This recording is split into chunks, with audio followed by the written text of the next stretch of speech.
tẹ́ ń wí wọn Ọlọ́run ti tàn wá bẹ́ẹ̀ni ó ti yé báwọn tá a ti ń bẹ pẹ̀lú Jaqmal ọdún yìí nísìnyí Jaqmal nísìnyí wáyà bíi 18 years báyìí.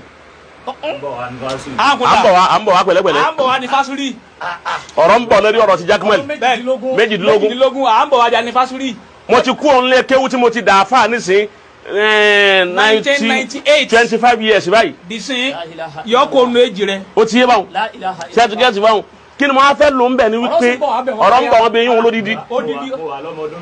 tọ́ bẹ́ẹ̀ ni torí inú àwọn ọmọ yìí inú àwọn ó ti wà lọ́dọ̀ wa lọ́dọ̀ Maulana Sheikh Hamza ó ti yé báwọn táwa sì ń bẹ pẹ̀lú wọn tá à ń kọ́ wọn láwọn ọmọ yìí láti bí ọmọ ọdún mẹ́rin ni. ní ọmọ ojú ara rẹ. Atayese wa re mufti dé lónìí. ọdún mẹ́rin ló ti lọ wá. ọdún yìí pa yunifásitì. ọ̀pọ̀ yunifásitì lọ́dún yìí. ọlọ́tò ní iye máa ma sọ̀tẹ̀ náà. wọn ní máa sọ̀tẹ̀ gbogbo àwọn tí ń sì ń tẹ̀lé mi. bẹ́ẹ̀ sọ̀rọ̀ Atayese fún àwọn Atayese wọn máa nẹ́mìnà. èmi èyí jà sọ́jú eré ẹlòmíì ní irùngbọ̀n 2012 ní lọ́dọ̀ àbá ọba lọ́ni. nani lẹ́yìn tún lé gbogbo tí ń bí wọn nínú lẹ́yìn. òjò ti ń pagún bọ̀. ọpẹ àti fẹ́ràn ajá dá máa pẹ́. igun òsì kú òun lójó ńgbà kan. òsì kú òun lójó.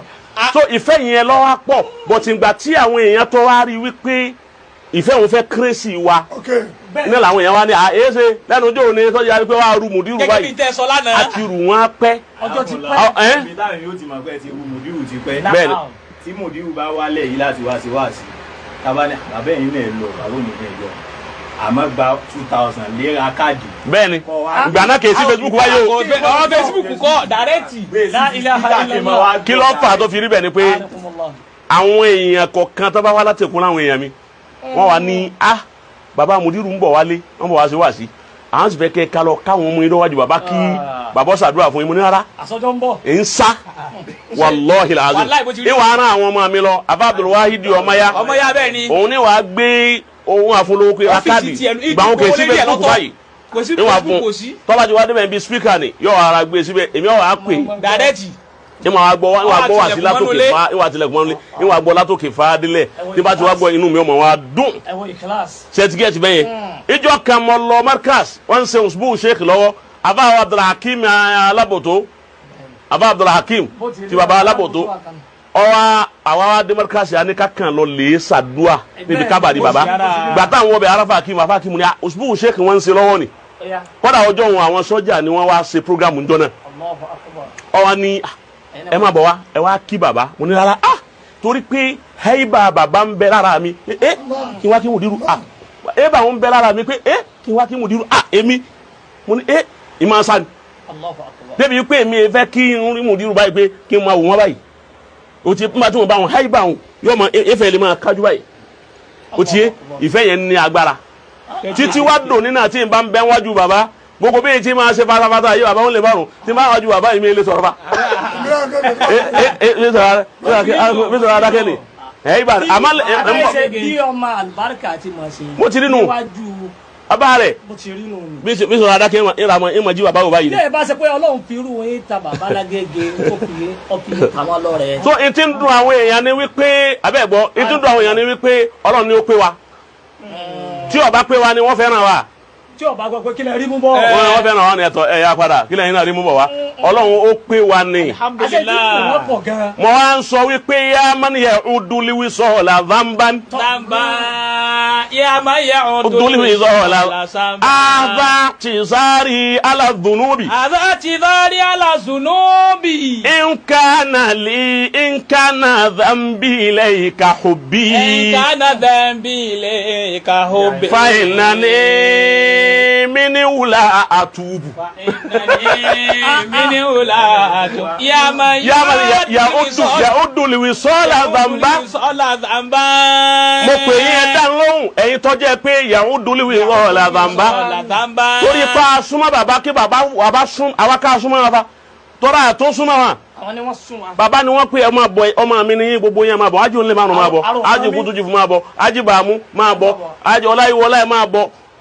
Èmi mú ní ẹ má máa sinmi ẹ máa bọ̀ ọláòtí ẹ máa bọ̀ èmi mú ní ìwà súnmọ́ wọn tá a súnmọ́ wọn ni ẹlòmíì wá sọ dẹ́ṣẹ̀ ẹ̀ṣẹ̀ tá a ṣe ẹlòmíì nánu. يا من يعود الوصال ذنبا هذا في دار على الذنوب. excuse mi ni lérí ẹ̀ṣẹ̀ tó ní mo ṣẹ̀ ọ́ mo fẹ́ fún wọn ní excuse ntọ́fà. masha Allah. òun ni pé nkánà dẹ́nbí ilẹ̀ ìka hubbi tó bá yẹ pé ẹ̀ṣẹ̀ tí mo ṣẹ̀ ọ́ òun náà ni hubbi lil mudir ìfẹ́ tí mo ní sí bàbá yẹn ni ẹ̀ṣẹ̀ tí mo wá ṣẹ̀ ọ́ tó bá yẹ pé ìwọ̀n nìkan tí n bá ṣẹ̀ yín lẹ́ṣẹ̀ mi ẹ foríjì mi o àmọ́ tó bá yẹ pé ẹ̀ṣẹ̀ pé nítorí pé mo fẹ́ mudiru àtàsára bàbá náà lẹ́ẹ̀bá fi ń bínú wípa ṣẹ̀yìn ifá iná ní mi ní wùlá tó bọ̀ fáìnà ní mi ní wùlá tó bọ̀. táàkì àmọ́ òde ọlọ́run ò ní jẹ́ wọ́n foríjì lọ́wọ́ rẹ̀. a ní túbá tó yẹ pé torí ìfẹ́ àbálágége lọ fi ń bínú wa